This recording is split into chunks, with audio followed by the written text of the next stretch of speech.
Ako nga pala si Jojo Flores, 46 years old. My name is Arvin Ibanez. I'm 49 years old. Ako pala si Brother Ronald from CUF Luzon. Ako po ay nagsimula noon na umattend dito sa Chariot of Fire 1991.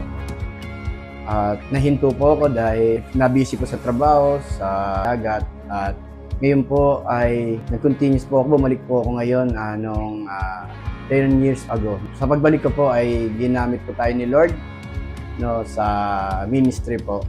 I'm married. I have 2 children, both boys. So I'm starting to attend the church on 2000.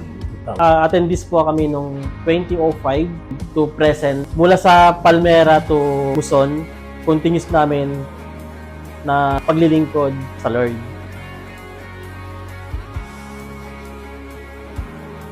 Ang laki po ng naging impact po para sa akin. At sa mga katatayan din po sa lahat. At una po sa akin, dati po talaga ako, mahihiyain po talaga ako. Mahina loob ko. Pag may dumadating nga po sa bahay, sa sobrang hiya ako, bumababa po ako ng bahay. At pag wala na po yung bisita, saka na lang po ako umuwi. Ganun po ako kahihiyain. Pero ngayon, dahil sa ministry po, galing po kay Lord, na binigay po sa atin ni Lord sa MOF, at malaki po naging tulong.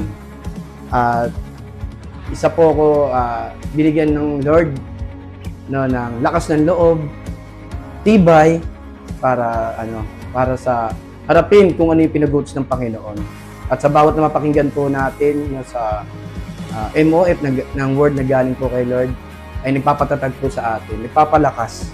At hindi nagbibigay ni Lord na gawin mo kung ano yung natutunan mo, Gawin mo kung ano yung inuutos sa'yo ng Panginoon. Marami pa po bilang sa maging tatay po, na kung ano po yung dapat gawin ng isang tatay sa pamilya.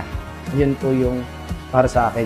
Sa akin, ang laki ng impact nung pagkatatag ng Men on Fire sa church natin.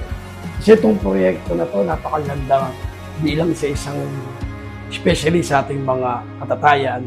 Kasi doon natin nakikita na kung paano natin lalabanan yung mga problema na inaharap natin sa pagiging isang ama, para sa pamilya, para sa pagpapalaki ng anak, pagtataguyod.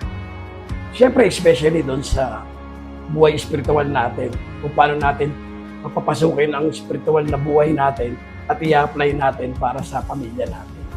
Siyempre, like I'm said, bilang isang ama, sa lagi natin pag-attend sa Men on Fire.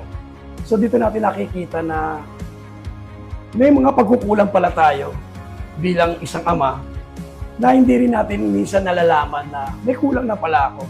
Dahil nga meron Men on Fire at the word of no wisdom na galing sa Panginoon, doon nakikita na yung kulang natin, kailangan natin i-apply para sa pang-araw-araw nating buhay sa pamilya natin. Like sa mga asawa, sa asawa natin. So, paano natin sila mamahalin, paano natin sila re-respeto, paano natin sila bibigyan ng love na matutuwa sila, mararamdaman nila sa mga anak natin, kung paano natin sila palalaki ng maganda, ituturo yung takot sa Diyos, yung respeto na nagmumula sa Panginoon, hindi na nagmumula sa atin. Bilang isang tatay, mahalaga ang paggamit ng bawat mga Men on Fire. Kasi nakita ko yung mga tatay na nung nag-start talaga kami, wala kaming halos karamihan ay walang attendees mga tatay. Patuloy namin na tinatangkilik yung mga tatay na makita sila, bonding, na patuloy namin sila na ma-share ng Word of God. Kasi nakita namin yung kahalagan ng Lord.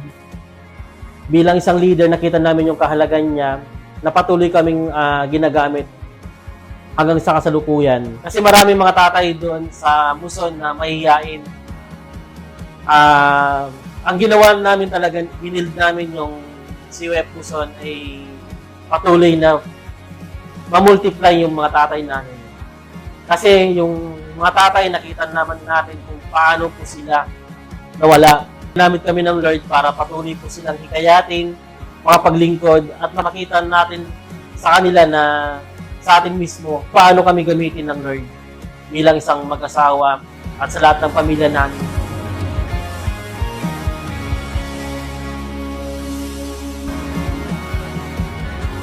Happy 50th Anniversary Charity Fire Fellowship